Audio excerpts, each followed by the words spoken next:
Hi everyone, it's time for another devlog of my game A Home in Darkness. I released a significant update for the game, which you can buy on itch.io. Link is in the description. This is the first update after starting the early access. I had to rewrite a bunch of code to be more robust and future-proof, which took a lot of time. I also did a lot of research in regards to making music, as I have very specific instruments in mind for the music of the game.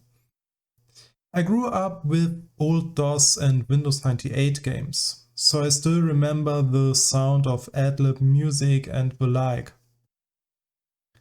But I also remember soundtracks for games distributed on CD back in those days. My primary references are the CD soundtracks for Alone in the Dark 2 and 3, as well as the CD soundtrack for Realms of Arcania Star Trail. These soundtracks have, in my opinion, a lot of character and still sound great. They fit perfectly the theme of their according game, and, a big plus for me, they don't sound like Silent Hill. Don't get me wrong, Silent Hill has great music, and its music is also a source of inspiration for me. But many horror games rely on its dark industrial sound and melancholic piano pieces. I just want to hear a bit more variety. So yeah, good news is I'm finally able to legally use sounds from that early CD era of gaming for my own game.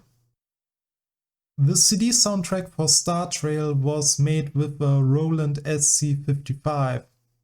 Getting one of these today secondhand is possible, but I have never used these MIDI devices.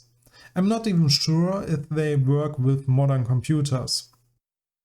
So instead of buying one, I bought a VST from the Roland company that includes the sound from the SC55 as well as some other models from around that time.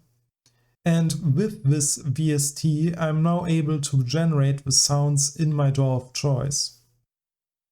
If you don't know what all that means, a DAW is basically a music creation software like FL Studio, Reaper, LMMS and the like. A VST is a generic plugin for these DAWs to generate specific sounds, most often instruments. Anyway, I can finally make the soundtrack I want to have in my game. Only thing standing in my way is practice and experience. Just like with everything I do in game development, I'll probably spend a lot of time teaching myself how to make music and improve my game's soundtrack over time. I have included one track already in the game, just to get used to the workflow.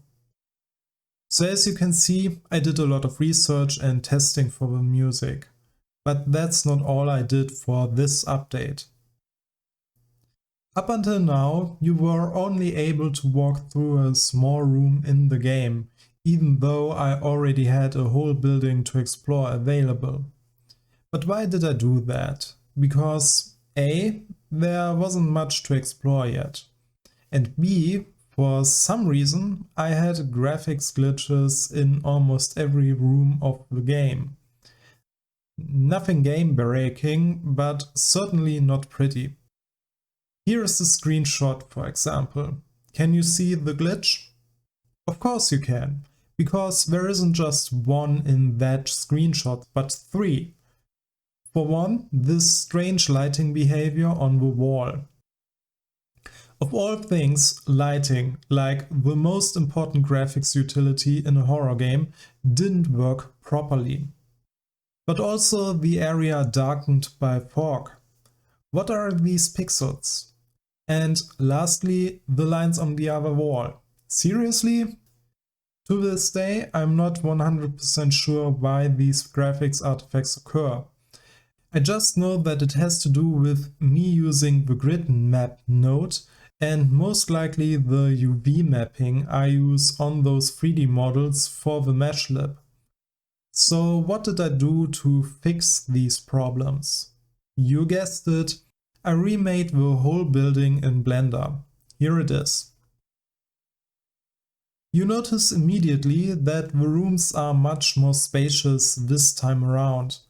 I figured having a bit more space might be useful when part of the gameplay is running away from monsters and setting up rituals to trap or fight them. But of course, I still need to make a lot of furniture. Aside from these big changes, I added a few items and planned my next steps in developing the game. I really wanted to have one update to the game before Christmas, as I want to market the game throughout next year. By solving that graphics glitch problem, I'm able to take better screenshots of the game, and thanks to the rewritten code, I'm able to implement new features faster. Again, you can already buy the game on itch.io in early access. Link is in the description. And even if you just want to support the work I do here on YouTube, buying the game is a good way to do it. Thanks in advance. Now let's talk about something different. This is the last YouTube video I make in 2020. Don't worry, I'll be back next year. But I want to spend some time with my family and use the break to think about how I can improve this YouTube channel. If you have any suggestions or feedback, share them in the comments. 2020 was a difficult year for most of us, but it was also a good year for the channel. We hit 1K subscribers after all. So honestly, I have mixed feelings about this year. And I'm not sure about the next one either. That's why my wish to you is for 2020 to end on a good note and for 2021 to be a really great year for you. Thank you all for watching my videos, and until next year, bye bye.